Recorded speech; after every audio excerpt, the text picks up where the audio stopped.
கரூர் விவகாரம் விபத்தா திட்டமிட்ட சதியா விசாரணை போயிட்டுருக்கு. தனிநபர் நீதிபதி விசாரணை எம்பிக்கள் கொண்ட குழுவுடைய ஹேமமாலினி தலைமையில் அது ஒரு விசாரணை அறிக்கை வரப்போகுது. அப்புறம் பார்த்திங்கன்னா வடக்கு மண்டல ஐஜி அவருடைய தலைமையில் சிறப்பு புலனாய்வு குழு இப்படியா ஒவ்வொரு விசாரணை போயிட்டு இருக்கும்போது அந்த விசாரணைக்கு வந்த பிறகு தான் தெரியும், அறிக்கை வந்த பிறகு வந்ததே. அதையெல்லாம் தாண்டி இன்றைய தமிழக அரசியலில் கரூர் விவகாரத்தை, விஜய் விவகாரத்தை ஆளாளுக்கு கையில் எடுத்து விட்டார்கள் தான் உண்மை. அந்தந்த கட்சி எடுத்து அந்தந்த கருத்து தினமும் வந்துக்கிட்டே இருக்குது. இதெல்லாம் தாண்டி விஜயோடைய மனநிலை எப்படி இருக்கும் அப்படின்ற பொழுது யாராக இருந்தாலும் சரிங்க, யாராக இருந்தாலும் நம்மளை நம்பி வந்த கூட்டம் தானே, நம்மளை பார்க்க வந்த கூட்டம் தானே. ஒரு 27,000 பேர் ஒரு தெருவுக்குள்ளே, ஒரு வீதிக்குள்ளே அப்படி வந்திருக்காங்க அப்படின் பொழுது அதில் 41 பேருடைய மரணம் சாதாரண விஷயம் கிடையாது. ஒரு பெரும் மன அழுத்தத்தில் இருப்பார். அந்த வீடியோவில் கூட அவர் வெளிப்படுத்தலை. அந்த வீடியோவை கூட ரொம்ப என்ன சொல்கிறது, முடியெல்லாம் ட்ரிம் பண்ணின்னு வந்தார், மீசையெல்லாம் நல்லா இது பண்ணிட்டு மேக்கப்லாம் போட்டு மெதுவாக அப்படி பேசினார். கொஞ்சம் கூட முகத்தில் வருத்தம் தெரிவிக்கல அப்படின்னு. அதுக்காக நான் சொல்கிற மாதிரி இப்போ ஒவ்வொன்று கத்தி அழுது கூப்பாடு போட்டு பேரண்டா ஒரு வீடியோ போட முடியும், 1000 விமர்சனம். ஆனால் ஏன் விஜய் இன்னும் கரூருக்கு போகலை, ஏன் அந்த பாதிக்கப்பட்ட மக்களை சந்திக்கலை? 20 லட்சம் நிவாரணம் சொல்லிட்டாரு. அது நீங்கள் 10 கோடி கொடுத்தா கூட அந்த உயிருக்கு நிகராகாது. போனது என்ன பண்ண முடியும்? ஆனால் அறிவிச்சிட்டாரு. அது ஏன் அந்த நிவாரணத்தை போய் கொடுக்கல, ஏன் போய் சேரலை அப்படின்ற மாதிரி விஷயம். இதுக்கிடையில் விஜய் ஒரு விஜயே சொல்லி தமிழ்நாடு முழுக்க ஒரு ரகசிய சர்வே ஒன்று எடுத்திருப்பதாக தகவல் என்னென்னா, இந்த கரூர் விவகாரத்துக்கு முன்னாடி நம்முடைய கட்சிக்கு விஜய் மீது எப்படி ஒரு ஒரு ஒரு ஒரு மாஸ் இருந்தது, மக்கள் எப்படி ஒரு வரவேற்பு இருந்தது, இந்த சம்பவத்துக்கு பிறகு என்ன நினைக்கிறாங்க மக்கள்ன்ட்டு ஒரு ரகசிய சர்வே நடத்தப்பட்டுள்ளது. தாவே கவர்னர் அவங்களே பண்ணியிருக்காங்க. அதில் என்னென்னா, பெரும்பாலும் விஜயோடைய ரசிகர்கள், தொண்டர்கள் வழக்கம் போல் இருப்பாங்க இல்லைங்களா, அவங்க எங்கள் அண்ணன் மேலே கை வச்சு பாரு, அதை பாரு, இதை பாருன்னு வழக்கமாக அவங்க சொல்லியிருக்காங்க. ஆனால் பொதுவானவர்கள் பெண்கள் மத்தியில் கொஞ்சம் அதிருப்தியாக வந்துருக்குது. ஏங்க ஏன் அங்கேருந்து கிளம்பி போனார், ஏன் திருச்சிலையாவது தங்கியிருக்கலாமே, உடனே பார்த்துருக்கலாமே, உடனே ஒரு வீடியோ போட்டிருக்கலாமே அப்படின்னு ஒரு சின்ன சர்க்கிள் கிராஃப்லேருந்து கொஞ்சம் இறங்கி இருக்குது அப்படின்னு.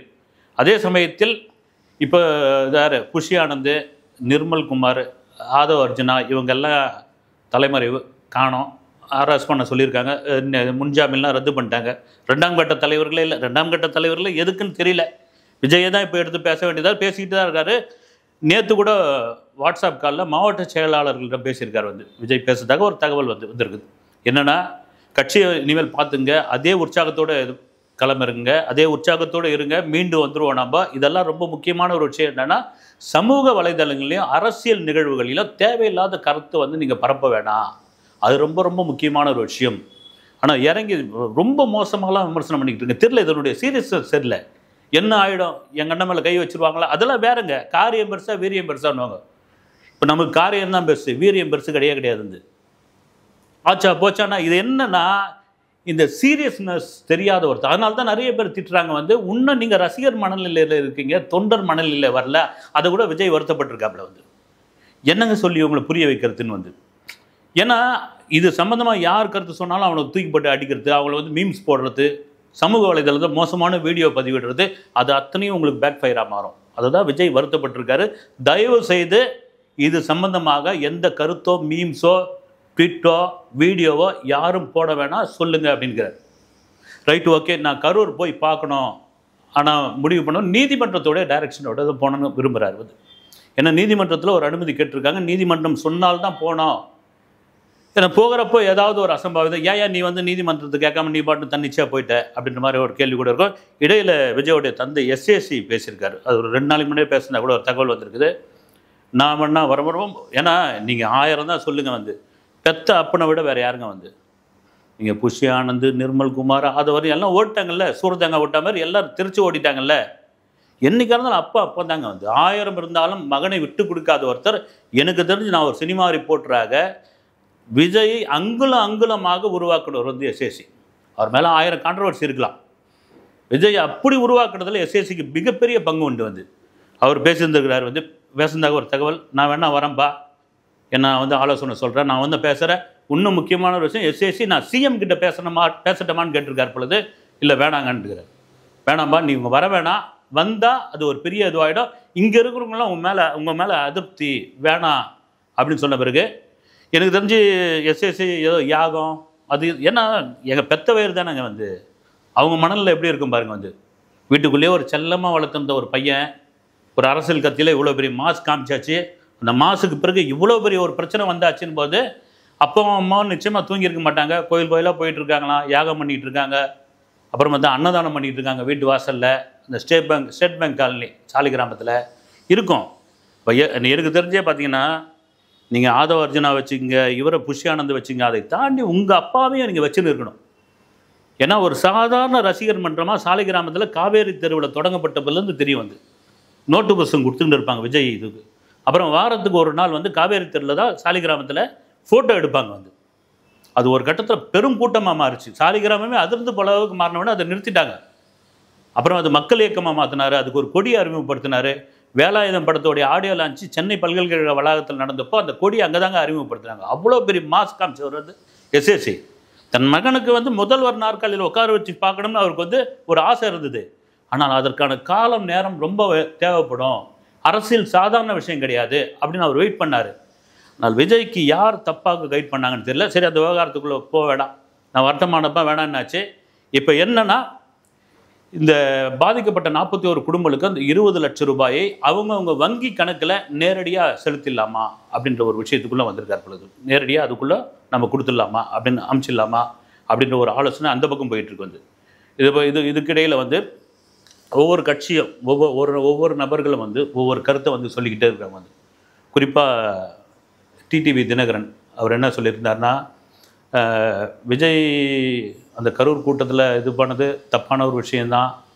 அப்புறம் வந்து சிஎம் என்ன தான் பண்ணுவார், அவருடைய இதுக்கு அவர் பண்ணியிருக்காரு, அதை மீறி நடந்த சம்பவம், இது கொஞ்சம் ஜாக்கிரதையாக இருக்க வேண்டியது தானே அப்படின்னு சொல்லி பேசி முடித்தவொடனே வந்து இவர் வந்து டிடிவி தினகரன் முழுக்க வந்து சிஎம்முக்கு சப்போர்ட் பண்ணுறாரு, விஜய்க்கு எதிராக பேசுகிறாரு அப்படின் பொழுது மறுபடியும் நேற்று நடந்த ஒரு ப்ரெஸ் மீட்டில் பேசியிருக்காரு. வந்து நான் வந்து சிஎம்முக்கெலாம் சப்போர்ட்டாக பேசலைங்க. வந்து விஜயை கைது பண்ணால் அது வேறு விதமாக மாறும், விஜய் கொஞ்சம் ஜாக்கிரதையாக இருந்திருக்கணும்.